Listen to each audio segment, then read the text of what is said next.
Talking with people with music in their genes, their blood, and in their soul. You are watching Musical Interlude.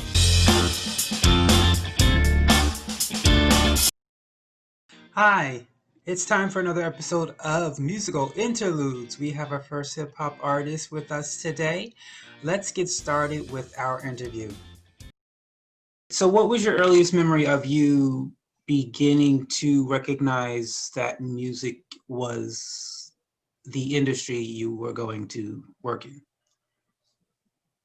Well, what age? It was a decision after I got out of the Marines. You know what I'm saying? I can't really tell you what made me actually go into the recording session, but I used to play the drums in church. You know, with music. Hey, we part of the rhythmatic people, so all of us have some type of rhythm, baby. You know what I mean? So that's the best way I can answer that. Okay, what or who was your inspiration? Because even though everyone has stories of how music has helped them get through depression or helped them go through a sad loss or help them conceive a child, a lot of parents, when their child says, I want to do music, they discourage them and they say, just get a 9 to 5, just become a doctor. And a lot of people are now working a job they don't want because they didn't have the encouragement to get into the music business. So how did you thrive to do this, even though most people are discouraged from doing this? Well, my parents was the same way. The thing that made me different is I took my father's advice and never quit my day job. So what I really end up doing is turning my day job and my night job into the same job. I got out of the Marines and I started trucking. You know what I'm saying? So I'm the only rapper in hip hop history that actually delivers 18-wheeler freight to the city I'm going to whenever I get a show there. So that's how I never take a loss. And I mean never. So I mean, wherever I go, it's almost like I'm paying myself to go on vacation, or I'm paying myself to do my shows, and that's whether the club owner dip out, don't pay me my other money and whatever like that. So I make money going and I make money when I leave. So even if he's shorting me, he gonna pay for it in the long run because I'm not going anywhere. I've been doing this for the last 25, 30 years. So you have to make a decision so the burden falls on them then. And as long as I was generating money and being able to do everything I needed to do, parents wasn't that hard on it. You know what I'm saying? So that was my way of dealing with it. I had to use an innovative mind, you know what I'm saying, never quit my day job. So what I ended up doing, I just enhanced that. If you really want to do something, you'll make a way to do it. And that's what happened with me. That is a clever idea. So how did you, because today there is, many people call it YouTube University. So there are ways to learn everything. But back in the day, prior to the internet and prior to downloading music, there was really no school for music. There was no, this is how you get a record deal. This is how you do it by yourself, blah, blah, blah, blah. So how did you even know what to do and what did you do? Determination, number one. And number two, always keep it in my mind, if they did it, I can do it. So the bottom line is, I'm not going to use somebody else's vehicle to go where I need to go. I'm going to build it myself. So with that being said, as long as I'm creating money, I can definitely invest into myself. And I don't expect nobody to invest in me if I'm not invested in me. See, you either pay somebody to do it for you, which is going to be more expensive, or you dig up the information and you do it yourself, in which that's free. See, that's the way I've been able to survive in this game. Meaning like everybody works for me. Meaning like there was a time that I did my own videos and all that other type of stuff. But as I started to grow and couldn't wear all the hats, that's when I started to bring other people in, not before. I would trial and error, trial and error, trial and error. See, I learned a lot of this stuff as a kid. As a child, I owned a 77 Camaro that I still have today. And what it was is while I was going through school and all the other type of stuff, I needed a power steering pump for my Camaro. And everybody was saying, go to Pep Boys, go to Pep Boys, go to this mechanic, go to that mechanic, and they did this. You know what I'm saying? And then everywhere I went, they wanted something like $350, $400 to put this power steering pump on. And I'm like, dang. And my dad said, son, if you use your head, you just go up there and buy the part and put it on. You know what I'm saying? So that's where it started. So it's like, all right. And then at that time, I worked at Texaco Express Lube. I wasn't even out of school then or nothing like that, you know. And I said, man, I work all week. I ain't making but $150 to $200. It'll take me 3 weeks to pay for this. 3 weeks of my pay. And I liked it buying music, buying tapes at the time. You know what I'm saying? And spending my money on that type of stuff. So what I did is the idea that me and my dad came up with, son, think about your time versus your money. If it's gonna take you 3 weeks to be able to pay for that power steering pump, even if it take you a week to put it on, as long as you don't quit and you get successful at it and you use your mechanically inclined mind to do it, you'll save yourself some money by doing it yourself. So that's what I ended up doing. Instead of giving up 3 weeks worth of pay, I bought the part and I kept fooling with it till I got it on. You got to use your own mind. Don't ever become like a drone. You know what I'm saying? I mean, like they got all this stuff lined up for you. Whoever's at the top didn't follow that line to get there. That's just the line they telling you. Forget that. Everybody you see on top didn't follow the rules that they telling you to follow for you to get there. Nah, you got to think. You know what I'm saying? You got to always be innovative to be able to do this. And that's why we talking today. This is my 12th album. I've never been signed by nobody. Every record, every shirt, every coffee mug, every bit of my jewelry pieces, my doggone pimp cups and everything. All this stuff has been bought and purchased by me, being able to just stay innovative. You got a mind. You got to bring your mind up to snuff to stay focused on what you have to do. If you really want to get there, you'll do it. The same way when you're dealing with a girl. If you really, really, really, really, really, really want her, you'll chase her if you really want her.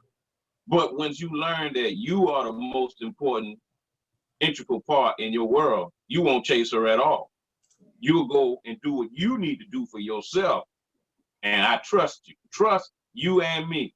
They'll chase you. And that's where I am. You get the way you're trying to go in your life, and they'll follow you. And that's a fact. Thank you for that.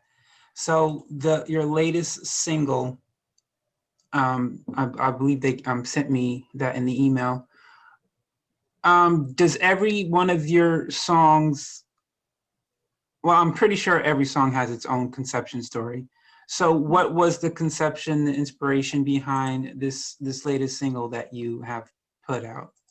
Oh, talking about Run Tell That? Yes. That one? Yeah, that should have been the one in the email.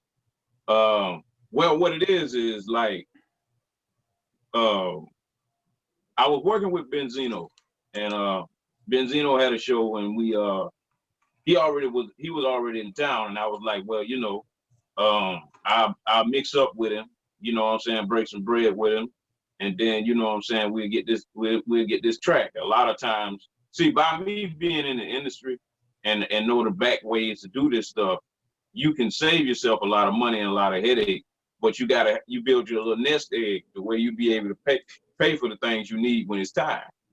Like when it came for the Run Tell That, I already had the mind thought of what I wanted to say, because so many people talk crap about me.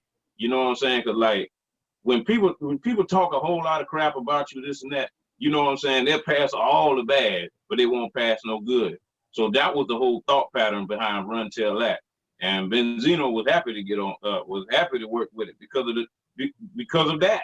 You know what I'm saying? People run and talk all this other type of stuff. You know what I'm saying? And I'm sure in his life, in which he's under a microscope way more than me, he knows how that feels. You know what I'm saying? You're only gonna pass the bad. You ain't gonna pass nothing good I did at all. You know what I'm saying? It's like in normal everyday life. As long as you're doing something good, they ain't got nothing good to say about you. The minute you got something bad, then they say, yeah, he's a monster. You know, now all of a sudden it's Dr. Frankenstein. You know what I'm saying? So that was the determining thing behind it. And when I said, you know, cause like I do have this pimp, this pimp forte in my life, and everybody was saying, well, you know, pimps to this and pimps to that. All my girls got businesses. That's why I said the last line and said, all of them love this pimp. I started businesses for all of them. Now run and tell that. That's what I meant. You know what I'm saying? Meaning like I ain't with that slavery crap. You know what I'm saying? I'm just a man, and you know what I'm saying? And most men, whether it be from traditional use or just thought pattern wise, they, you know what I'm saying, they desire to have a woman with them for some particular reason. So I mean, that's what God made us for. You know, so that's where I'm at with it. And I feel like the more women, the merrier. As long as they don't get on my nerve and I'll argue and be fighting and stuff, they can stay. You know what I'm saying? But I don't have no upset women in my life. Nowhere in this country. Because I tell them up front, I'm your best friend. You know what I'm saying? Well, this is her, this is terrible, this and that. I said, listen, I'm on your side. You're unhappy being with me. I think you should leave. Just just punish me and don't talk to me no more. I'm with you. I'm on your side. So let's just do that. You know what I'm saying? If I'm not making you happy, don't stay with me and be unhappy. I don't want nobody unhappy cooking my grits. I don't want nobody unhappy, you know what I'm saying, in my house, living with me. If you unhappy and you mad, I don't want you here. I'm on your side. I'm not even on my side. You know what I'm saying? Even, like I said, do what makes you happy. You know what I'm saying? Because like, if you're looking for the perfect man, you better find him in Jesus or in reading the Bible or something like that, because he ain't here. You know what I'm saying? You deal with whoever you with, you deal with their negatives as well as their positives, and you decide whether you want to stay and put up with it or not. You know, and that's just the way I live life. I'm gonna do whatever I want to do, and you can decide whether you want to stay with me or not. That's the way I roll. Okay. All right. So your last question: if you had the chance to do a collaboration with anyone, whether they be dead or alive, who would it be and why?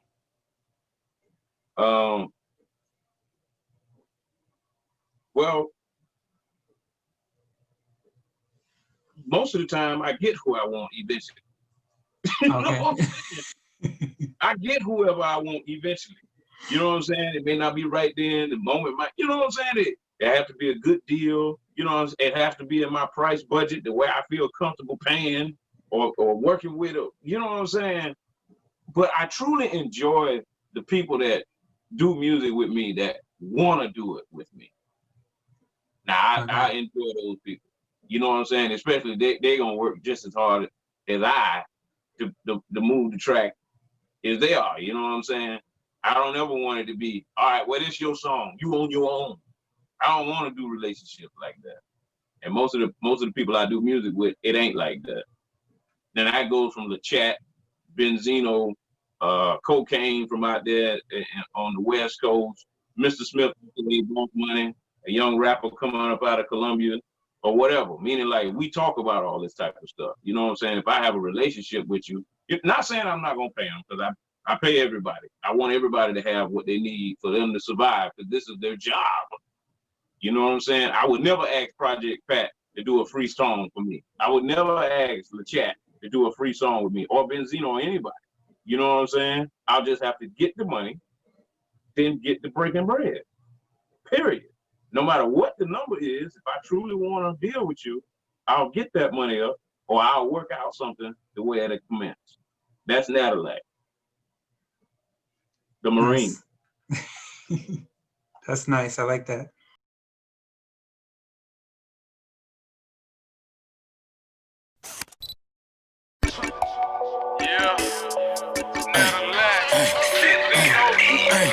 Yeah, Natalac.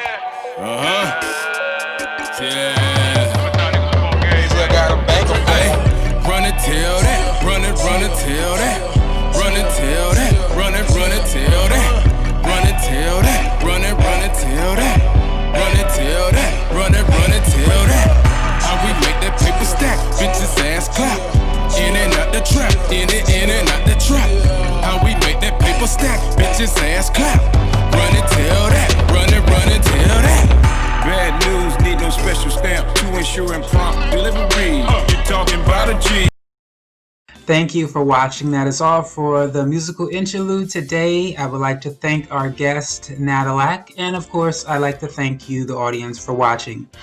Thanks again for watching. Have yourself a great day.